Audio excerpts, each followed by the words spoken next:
بسم اللہ الرحمن الرحیم۔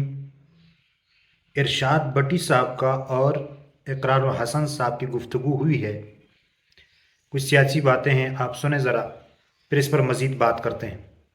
اصل منافق عمران خان ہے، کیونکہ جنرل پرویز مشرف کو ووٹ دیتے ہوئے بھی عمران خان نے یہی کہانی سنائی تھی کہ وہ شریف اور زرداری کے خلاف کارروائی کرے گا، اور اب یا تو عمران خان بالکل بدھو ہیں کہ جرنیل انہیں بیوقوف بنا لیتا ہے، یا پھر وہ منافق ہیں۔ آپ نے شروع میں کہا کہ اصل منافق عمران خان ہے، اینڈ پہ کوسچن مارک دیا کہ یا پھر بدھو ہیں یا پھر منافق ہیں، کیا ہیں؟ میرے خیال میں منافقت ہے جب آپ کے قول اور فعل میں تضاد ہوتا ہے اور بار بار آپ وہی غلطی ریپیٹ کرتے ہیں جسے آپ اپنی معصومیت کہتے ہیں۔ میں سمجھتا ہوں کہ آپ نے لالچ میں وہ کیا، تو مجھے لگتا ہے کہ منافقت ہے۔ اصل منافق عمران خان ہے، جہاں بدھو نہیں ہے، منافق ہیں آپ۔ مجھے لگتا ہے منافق ہے۔ پاکستان ان کا اپنا مفاد پاکستان سے بڑا ہوگا، پاکستان سے بھی اچھا۔ 30/9/2025 معید پیرزادہ کی ویڈیو پر آپ کا ٹویٹ ہے، اسٹیبلشمنٹ کے جن کتوں نے لوگوں کو کئی سال بیوقوف بنایا اور پھر مانا بھی، وہ آج ہم پر بھونک رہے ہیں۔ ویڈیو دیکھیے اور اسٹیبلشمنٹ کے ہر حالیہ اور سابقہ ٹاؤٹ پر لعنت بھیجیے۔ کتے، بےغیرت، ٹاؤٹ، بے شرم، حرام خور، ناجائز اولاد، ذلیل، کمینہ، حرامی، یہ میں نے آپ کے ٹویٹ سے لفظ نکالا۔ ناجائز اولاد؟ ہاں جی، اچھا ناجائز اولاد نہیں سکتا، جائز کر لیتا ہوں۔ نہیں یہ نہیں کیا، جو میں نے کیا ہوگا میں مان رہا ہوں۔ یہ سارا کتے، بےغیرت، میری اولاد کا مطلب اولاد ہوتا ہے، جائز ناجائز نہیں ہے۔ کتے، بےغیرت، ٹاؤٹ، بے شرم، حرام خور، آپ کے لیے میں جائز اولاد، ذلیل، کمینہ، حرامی، یہ اقرار حرامی نہیں، کبھی بھی نہیں۔ حرام خور کیا ہوتا ہے؟ حرام خور ایک اور بات ہے، دیکھیں حرامی اور حرام، میں عرض کرتا ہوں حرام خور کا مطلب یہ ہے کہ جو حرام کھاتا ہے۔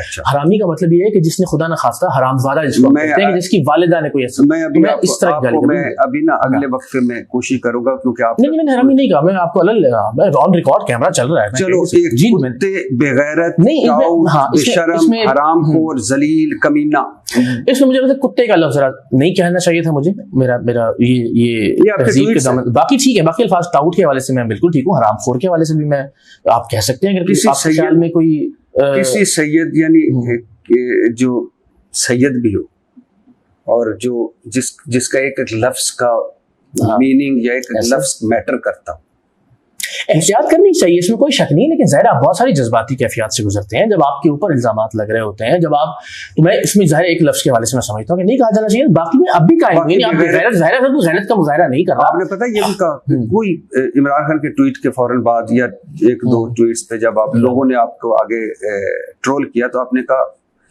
کوئی اتنا بےغیرت کیسے ہو سکتا ہے جو 2 سال میں اسرائیل کے خلاف ٹویٹ نہ کرے؟ عمران خان کو بےغیرت بھی کہا۔ میں یہ آپ غافل نے عمران خان کے لیے کہا تو بہت اچھی بات۔ اگر جان بوجھ کے کوئی اسرائیل کی مذمت نہیں، میں آج اعلان کہتا ہوں، جس طرح سے فلسطینی بچے مر رہے ہیں، جس طرح ظلم و بربریت وہاں ہو رہا ہے، اگر کوئی جان بوجھ کر کسی مصلحت، کسی خوف یا کسی لالچ کی وجہ سے اسرائیل کی مذمت نہیں کرتا، تو میرے نظریے وہ کائنات کا سب سے بڑا بےغیرت ہے۔ کس نے حق دیا ہے کہ جو بندہ ورلڈ کپ جیت کے لائے، جو شوکت خانم بنایا، آپ کی کیا کنٹریبیوشن اس ملک کے لیے؟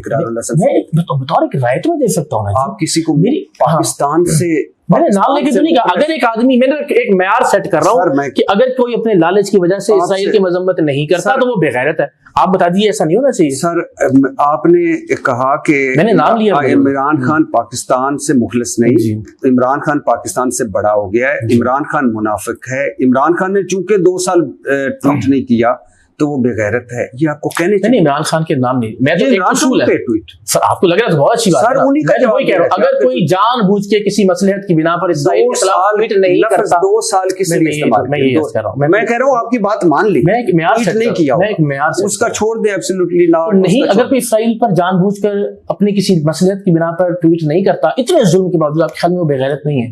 اچھا، آپ سمجھ، میں نے تو پیمانہ طے کر دیا۔ اچھا، یعنی آپ کو کس نے چلو حق دیا یہ کسی کو سرٹیفکیٹ دینا کہ پاکستان سے؟ یہ میری رائے ہے، کوئی سرٹیفکیٹ نہیں ہے، یہ میری اوپینین ہے۔ میرے نزدیک اگر کوئی اسرائیل کی کسی بھی مصلحت کی بنا پر مذمت نہیں کرتا اسرائیل جیسے ظالم جابر کی، میرے نزدیک وہ بےغیرت ہے۔ میں آپ کو کتا، بے شرم، ٹاؤٹ، حرام خور، ذلیل، کمینہ کہہ دوں تو آپ اٹھ کے مجھے گلے لگائیں گے؟ نہیں، ظاہر ہے، میں جس بندے کے کروڑوں فالوورز ہوں، اس بندے کو، جس بندے نے ورلڈ کپ جتوایا، شوکت خانم بنوایا، اور جو بندہ وزیر اعظم بنا، اور جس بندے کی اسٹرگل ہو، جس پر تنقید نہیں کی جا سکتی، کی جا سکتی، तो ये तनकीद है, ये गालियां, नहीं गालियां, ये तो गालियां। कुत्ता तो नहीं ना, कहा खुदा का खौफ कीजिए ना करें सर आपने खान साहब तो उससे भी रिलेटेड है ना कि सर आपने तो देखिए जिन चीजों जड़ काट दी। जो इमरान खान ने रिप्रेजेंट किया उम्र भर पाकिस्तान, बिल्कुल ऐसे उनको आपने पूरी दुनिया को एक मैसेज दिया बतौर इकरार हसन सैयद कि ये पाकिस्तान से मुखलिस नहीं है भाई। हाँ मेरा ख्याल है बहुत सारी जगहों ये बेगैरत है, 2 साल इसने ट्वीट नहीं किया, मैंने नहीं कहा, मैंने एक पैमाना तय कर दिया है, अगर उस पर वो खान साहब पूरे उतरते हैं तो आप तो अगर पूरे उतरते हैं फिर ठीक है, फिर ठीक है ना। जो अगर नहीं कोई मजम्मत कर रहा है इसराइल की मेरे नजदीक, तो उससे बड़ा बेगैरत कौन हो सकता है? आपने कहा मुनाफिक है, बिल्कुल वो मैं कॉल और फेल के तजाद में जवाब भी करता हूं। किसने कहा है सर?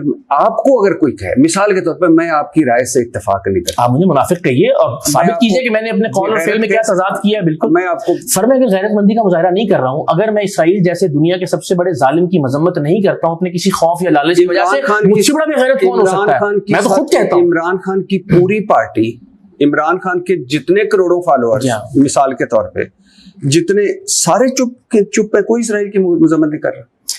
सर मुझे तो गरज इमरान खान से ना, जिसे उम्मत मुस्लिमा का लीडर कहते हैं पार्टी के सारे लोग ना, मुझे तो उनसे उनकी ट्वीट से फर्क पैदा हो सकता है। बतौर लीडर वो अगर मजम्मत नहीं कर रहे और किसी भी मसलियत का शिकार है, मैं किसी मसलियत की बिना पर इसराइल की मजम्मत नहीं करता, तो मुझसे बड़ा बेगैरत कोई नहीं है। मैं समझता हूँ आप अगर किसी भी मसलियत की बिना पे बहसियत प्राइम मिनिस्टर जो बंदा एब्सोल्युटली नॉट कर चुका हो, किया है ना उसने, जी इसराइल पे किया, यही तो प्रॉब्लम है कि फिर उस वक्त में आपका कोई खौफ अटैच्ड नहीं था, उस वक्त में आपको कोई लालच नहीं था, उस वक्त आपका कोई मतलब नहीं था। यानी आपको इस वक्त ही लगता है कि जेल से मुझे ट्रंप रिहा करवा सकता है, मेरा ये इसमें जो कंक्लूजन है। और अगर आप अगला सुनिए, हराम खोर तारक मतीन ने डॉलर कमाने के लिए एक फेक वेबसाइट के फेक आर्टिकल पर पूरा व्लॉग कर दिया। अब मुझे इसमें कोई अर्ज नहीं, आप ठीक कह रहे होंगे कि हो सकता है आप ये भी ठीक कह रहे हो कि डॉलर के लिए किया, हो सकता है बंदा होता है ना, समटाइम मैं इकरारुल हसन सैयद के खिलाफ हूँ तो मुझे हल्की सी फेक न्यूज भी मिली, मैंने ठक के रीट्वीट मार दिया, रीपोस्ट कर दिया, लेकिन मान लेते हरामखोर तारक मतीन। जी देखिए ना, अगर आप किसी भी फेक न्यूज को डॉलर कमाने की गरज से यूट्यूब पर डालते हैं तो वो हरामखोरी है ना, यानी आप हराम आप सैयद है ना। जी नबी सल्लल्लाहु अलैहि वसल्लम का क्या फरमान कि किसी के झूठे खुदा को भी झूठा ना कहो। तो ऐसा तो नहीं कहा मैंने, मैं वैसे मिसाल नबी सल्लल्लाहु अलैहि वसल्लम की क्या तालीमात हैं, पूरी जिंदगी अब्दुल्ला बिन उबई मुनाफिक, सबसे बड़े मुनाफिक, जनाजा खुद पढ़ाया, अपना कुर्ता दिया, बाकी सारे कभी इस तरह की जुबान इस्तेमाल की। हम तो उसी उसवा हसना पे कॉपी कर रहे हैं ना। कुरान हमारा क्या सिखाता है, दीन हमारा क्या सिखाता है, आपका पेशा आपको क्या सिखाता है। क्या ये सवाल कभी इमरान खान साहब से किया कि वो चोर, डाकू, डीजल, फ्रॉडिया, वो ये जब सबको कहते थे, क्या हमने ये सवाल कभी उनसे किया? आप फिर उसी बात कर रहे हैं, गलत से कंपैरिजन नहीं कर रहा मैं जी, जिसके खिलाफ आपके 75 ट्वीट हैं कि एक अगर गलत हो रहा है तो उसको जस्टिफाई नहीं किया जा सकता। मैं आपसे यही तो गुजारिश कर रहा हूँ कि इन अल्फाज को मैं हराम खोर को बिल्कुल काबिल गिरफ्त नहीं समझता सर, मैं टाउट को काबिल गिरफ्त नहीं समझता।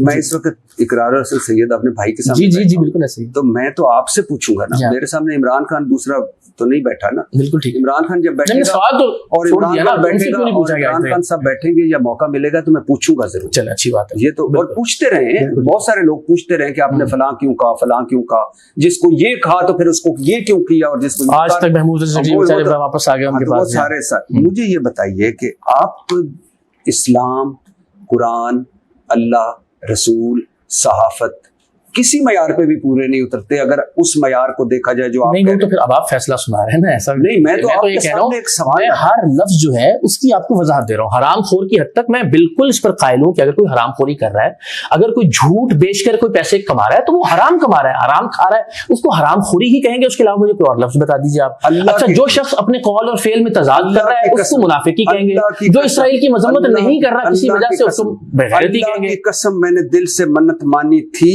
कि या अल्लाह को मैच जितवा दे तो मैं अगले 5 दिन इमरान खान के खिलाफ ट्वीट नहीं करूंगा। इतना बुक्स नहीं इसमें बुक्स का है, मजाक था, अल्लाह की कसम हाँ तो नहीं करता ट्वीट, मैंने वाकई सोचा था यार 5 दिन सेलिब्रेट करेंगे, इसमें बहुत कहाँ से आ गया? सर आपने सर हो सकता है मैंने नफल भी माने हो बहुत, वो तो एक सर यानी ये इतना बड़ा कोई काम था कि आपने अल्लाह से ये मन्नत मांगी? सर उस माहौल में हम जब दुर फटे मुंह भी कह रहे थे पाकिस्तानी, जब जीतने का माहौल भी बन रहा था, हारने का माहौल बन रहा था, तो सारी अजराए मजाक थी, हर बात को इतना संजीदगी। अच्छा इसको मैं संजीदा ना हूं, अल्लाह की कसम, अल्लाह की कसम जिंदगी।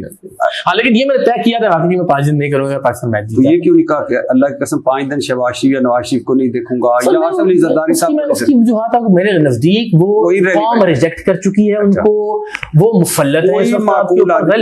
कोई माकूल आदमी पीटीआई में नहीं रह सकता, और पीटीआई में रहने वाला कोई माकूल नहीं रह सकता। एक और फतवा, आप क्यों इस गलत सर राय होती है ये, आप इसको फतवा समझ रहे हैं? शुभ से बड़े शुभ। ट्विटर का मतलब ये है कि हम अपनी राय का इजहार कर रहे हैं। मैं कोई अदालत तो नहीं हूँ कि मैं कोई वर्डिक्ट सुना रहा हूँ, आपको भी इजहार मुझे भी मैं उस राय से पूछ रहा हूँ, कोई माकूल आदमी पीटीआई में नहीं रह सकता। और मैंने एक खास बैकग्राउंड में अर्ज किया था सलमान अकरम राजा साहब, वकास अकरम शेख साहब, कि वो जिस तरह वो गुस्सा किया उन्होंने वो आलिया हमजा सारे वाले मामले में, गालिबन उससे मुतालिक वो उस बैकग्राउंड में ट्वीट थी कि मुझे लगता है कि वो एक खास किस्म का पॉपुलरिज्म है पाकिस्तान तहरीक इंसाफ के अंदर, कि आप फिर उस नैरेटिव के खिलाफ कोई मंतकी बात भी नहीं कर सकते। यानी कि माकूल आदमी वहां अगर जाता है तो मुझे लगता है उस रंग में रंग आ जाता है। ये मेरी ओपिनियन है, इसको सर मैं आपका आप इससे खिलाफ कर सकते हैं, जरूर कीजिए। नहीं मैं तो सवाल कर रहा हूँ सर कि मैं आपने एक होता है कि पीटीआई, एक होता है कि आप कहना कि इरशाद भट्टी के घर कोई हलाल की चीज नहीं हो रही, तो इसका मतलब है स्वीपिंग स्टेटमेंट। जी ठीक है, इसका मतलब है कि जो मेरे घर में कोई अगर एक आध फर्द कोई नमाज पढ़ रहा है, कोई सदका दे रहा है, कोई रिज़्क़ हलाल की बात कर रहा है, वो भी गलत है। जी आपने कहा है कोई माकूल आदमी पीटीआई में नहीं रह सकता, और पीटीआई में रहने वाला कोई माकूल नहीं रह सकता। जस्टिस वजीउद्दीन अहमद से लेके फौजिया कसूरी साहिबा तक बहुत सारे ऐसे माकूल लोग जिनको हम समझते हैं कि बड़े शानदार लोग हैं, वो नहीं रह सके। बैरिस्टर गोर आपको माकूल नहीं लगते? मेरा ख्याल है नहीं, उनके अपने लोगों को माकूल नहीं लगते। आप जरा ट्विटर पर जाके देख लीजिए। सर मैं आपसे पूछ रहा हूँ, नहीं लगते? मुझे बिल्कुल नहीं लगते। शाह कुरैशी भी माकूल नहीं लगते। मुझे लगता है कि माकूल आदमी वहां जाकर माकूल नहीं रहा, उस माहौल में जिस माहौल के अंदर वो चले गए हैं, उसमें वो पॉपुलर नैरेटिव को, जिस तरह सलमान अकरम राजा साहब उस दिन चीख रहे थे, चिल्ला रहे थे, शाह महमूद कुरैशी साहब वगैरह, उनका तो मुझे लगता है कि वहां आप मंतिक या लॉजिक की बात करना भूल जाते हैं पीटीआई के अंदर जाकर। That's my narrative. कोई माकूल आदमी पीटीआई में नहीं रह सकता, और पीटीआई में रहने वाला कोई माकूल नहीं रह सकता। शुक्रिया। अच्छा सर, किसी भी कत्ल के बाद पहला सवाल ये होता है कि इससे सबसे ज्यादा फायदा किसे पहुंचा। एक सवाल पूरे पाकिस्तान के लिए छोड़ता हूं कि अरशद शरीफ की शहादत से किसने सबसे ज्यादा सियासी फायदा उठाया, किसने अपनी गिरती हुई साख को मकबूलियत में तब्दील किया, कौन अब तक इनकी शहादत को कैश करवा रहा है। और यकीनन आप कह रहे हो इमरान खान की तरफ इशारा कर रहे हैं। सवाल है, सवाल छोड़ा आपके लिए इमरान खान साहब नहीं मैंने तो सवाल किया, मैं तो आपसे पूछ रहा हूँ आपके ख्याल में अच्छा इसको छोड़ दीजिए, किसके लिए? इसका मतलब है कि आप समझते हैं कि जिसको सबसे ज्यादा फायदा पहुंचा है उससे सवाल पहला शक उस पर जाता है। मैंने शायद यही कहा है। अच्छा ये कहा है कि जिस अरशद शरीफ तहकीक का तो बुनियादी बात ही कि किसी भी कत्ल से जिसको सबसे ज्यादा फायदा पहुंचा उससे सबसे पहले तफ्तीश की जाती है, पहला शक उसकी तरफ जाता है। कभी आपने सवाल उठाया कि बेनजीर भुट्टो के कत्ल का सबसे ज्यादा फायदा किसको पहुंचा? उस जमाने में जब बेनजीर साहब शहीद हुए, गैर हम इतने नहीं थे एक्टिव ट्विटर उसके ऊपर। आज मैं उठाता हूँ, आप कहिए आज किसको फायदा पहुंचा? मुझे लगता है जरदारी साहब को पहुंचा, और ज़ाहिर बहुत सारे लोगों ने उनके ऊपर शक भी किया। आप भी करते हैं। शक तो किया जा सकता है, बिल्कुल करते हैं, क्यों नहीं? आज भी आप करते हैं शक? किया जा सकता है, किया जाना चाहिए। तो जी आपने इनकी बातें सुनी, तो कुछ बातें तो दुरुस्त नहीं है। किसी को किसी जानवर के साथ तशबीह देना ये अच्छी बात नहीं है। तो उसने भी बात मान ली कि ये मैंने गलती की है। बाकी ये बात भी याद रखें कि अगर किसी के साथ इख्तिलाफ हो, उसका अच्छा काम भी अच्छा समझे और गलत को गलत समझे, या जिसके साथ आपके ताल्लुक़ है, आपकी मोहब्बत है, उसकी गलत बात को आप गलत कह दें कि ये इसकी बात, ये वाली बात गलत है। हम क्या करते हैं, जब किसी के साथ मोहब्बत करते हैं तो उसकी हर बात मान लेते हैं, चाहे वो सही हो चाहे वो गलत हो। इसी तरह अगर हमारे जो है किसी के साथ नफ़रत है तो हम उसकी सही बात को भी गलत साबित करने की कोशिश करते हैं, जो कि बिल्कुल गलत है। इन चीज़ों से अपने आप को दूर रखना चाहिए और अदल इंसाफ के साथ मामलात को तय करना चाहिए और इसके अदल इंसाफ के साथ चलना चाहिए। बस अल्लाह ताला से दुआ है कि अल्लाह ताला हम सब की हिफाजत फरमाएँ और हम सब को सही बात समझने और सही बात का साथ देने और उस पर अमल करने की तौफीक अता फरमाएँ। आमीन सुम्मा आमीन। یا رب العالمین.